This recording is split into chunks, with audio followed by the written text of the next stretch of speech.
안녕하세요. 김노인 변호사입니다.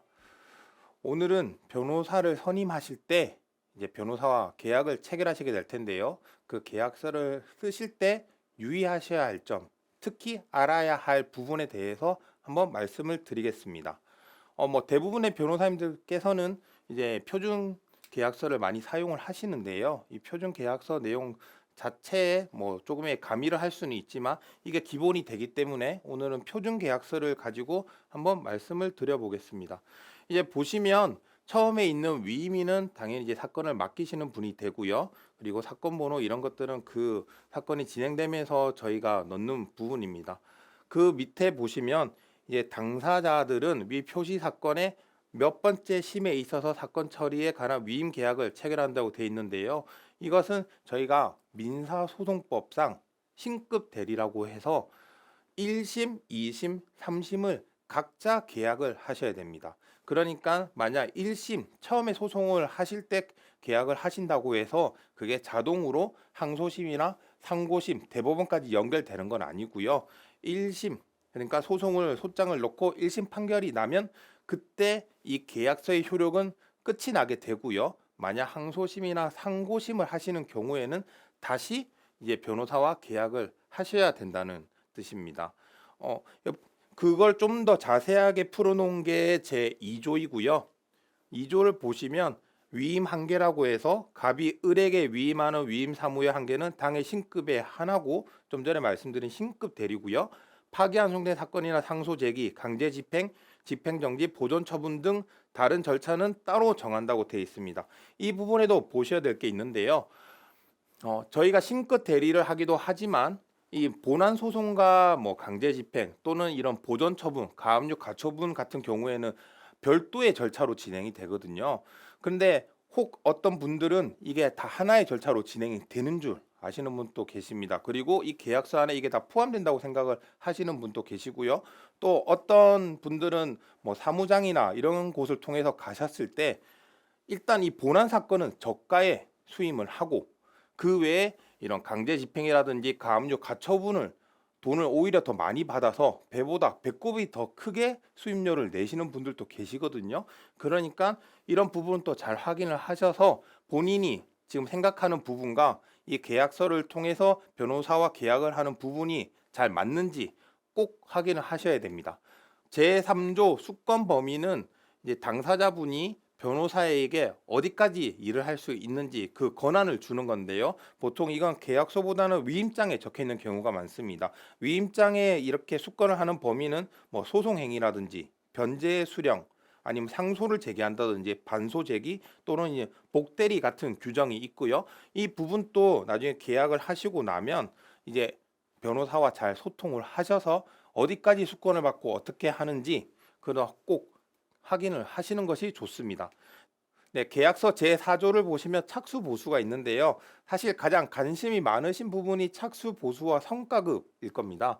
이 소송에 들어가는 비용은 크게 변호사 비용과 인지대, 송달료, 감정료 등이 있는데요. 그중에서 변호사 비용이 가장 큰 부분을 차지하고요. 그 변호사 비용은 이렇게 착수 보수와 성과 보수로 나뉘게 됩니다. 이 착수 보수는 계약서에서 보시는 대로 착수 보수 전액이 지급됐나 위임 계약이 성립된 것으로 보는데요. 즉, 이 착수 보수를 먼저 지급을 하셔야 이 사건이 진행이 될 수가 있습니다.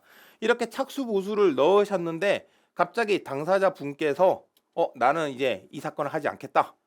아니면 다른 이유로 소를 이제 취하하겠다라고 하시는 분들도 계신데요. 그런 경우에는 저희 변호사들이 이미 착수에 들어갔고 거기에 이제 어느 정도의 시간과 노력이 투여됐기 때문에 이런 착수 보수는 사실 반환하지 않는 것이 원칙입니다.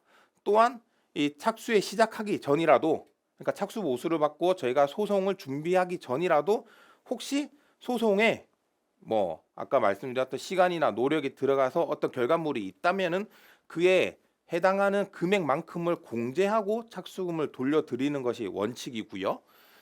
그리고 만약에 소송에 들어간 이후에 이제 당사자분의 어떤 피치 못할 사정으로 아니면 다른 개인적인 사정으로 소송을 하지 않겠다 해서 변호사와 이제 해지를 하는 경우가 있습니다. 계약을 해지하게 되면은 보통 변호사들은 시간당 정해진 본인의 타임 차지가 있거든요.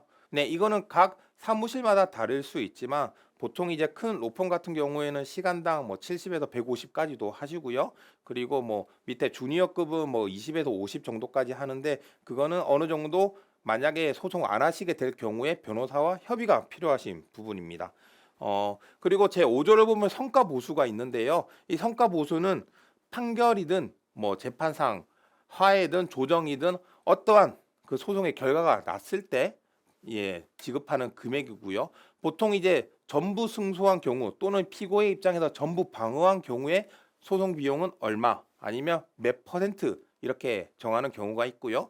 그 외 일부 승소한 경우에도 또는 피고의 입장에서 일부 방어한 경우에도 이렇게 성공 보수를 정하게 됩니다. 특히 방어 비용 같은 경우에는 이제 어떻게 책정을 하느냐 조금 이해를 못 하시는 분들도 계신데요. 방어 비용은 기본적으로 처음에 원고가 청구한 금액, 그 금액이 만약에 늘어나게 되면 더 커질 거고요. 만약 줄어든다 하더라도 그 금액을 줄어들게 하는데 방어를 했다면 이제 처음에 금액이 기준이 될 겁니다. 그런 식으로 해서 그 원고가 청구한 금액과 판결 금원으로 나온 금액의 차액을 이제 방어한 금액으로 보는 거고요. 거기에 따라서 이제 몇 프로 아니면은 정액으로 얼마 이렇게 정하게 됩니다. 가장 많이 이제 좀 다툼이 있으신 부분이 사실 승소로 보는 경우인데요. 꼭 판결까지 가서 법원에서 결정이나 판결을 하지 않더라도 이제 성공 보수를 지급하는 경우가 있습니다. 어떤 경우냐면요. 뭐 변호사가 정말 열심히 일을 했는데 갑자기 의뢰인이 청구를 포기, 나 소로 안 하겠다라고 하시든지 아니면 소송 외적인 부분에서 뭐 성공 보수를 주지 않기 위해서든 다른 이유에서든 다른 그 상대방과 합의를 하고 와서 소송을 하지 않겠다고 하든지 아니면은 이제 변호사가 소송을 해서 판결이 아니지만 화해나 화해 공고 결정, 뭐 조정 조소 또는 사적 합의로 이제 문제가 해결된 경우에는 이 승소로 보기 때문에 성공 보수를 지급하게 됩니다. 뭐 이 부분은 사실 변호사와 계약을 하시면서 어느 정도 말씀을 많이 나누시고 협의를 하셔야 될 부분이고요. 그래서 나중에 혹시나 과다하게 청구됐다고 생각이 안 하실 수 있도록 조금 유의를 하셔야 될 부분이기도 합니다. 그 밑에 이제 제 6조를 보시면 비용 부담이라고 해서요. 아까 말씀드린 변호사 비용 외에 들어가는 비용, 인지대, 송달료, 감정료 등은 이제 법원에 내시는 금액이니까 이 부분은 변호사 사무실에다 안내를 해드리면 법원에 내시면 되고요. 혹 이러한 금액들은 남으면 다시 돌려받으실 수도 있습니다. 그 외에 이제 내용들은 보시면은 다 이해를 하실 수 있으실 것 같고요. 변호사 비용과 관련해서 한 가지 더 말씀을 드리자면 이제 착수금과 성공 보수 같은 변호사 비용은 본인이 소송에서 승소했을 때 상대방에게 받아낼 수가 있습니다. 소송 비용 확정 신청을 통해서 받으실 수 있는데요. 물론 본인이 뭐 낸 금액을 모두 다 돌려받는 건 아니고요. 그 소송 비용에 대한 규칙이 있어서요. 그 규칙에 따른 계산 금액과 본인이 직접 지급한 금액을 합쳐서 그 중에서 낮은 금액을 인정해 줍니다. 그리고 이 소송 비용에는 이제 착수금 플러스 성공 보수까지 포함이 되니까요. 그런 부분 또 계약을 하실 때 일응의 기준으로 삼으시면 좋고요. 그 외에 이제 특약 사항을 정하실 수가 있습니다. 아까 말씀드린 대로 이 사건이 본안에만 관한 것인지 아니면 가압류 가처분을 포함하는 것인지 강제 집행을 포함하는 것인지 만약에 이제 협의를 했다면 꼭 특약 사항에 기재를 하시는 것이 좋고요. 또 그 외에 뭐 착수금이나 성공 보수를 어떻게 지급할 것인지 이런 부분에 대해서도 구체적으로 특약 사항을 정하시는 것이 혹시 나중에 생길 분쟁을 예방하는 하나의 해결책이 될 수 있습니다.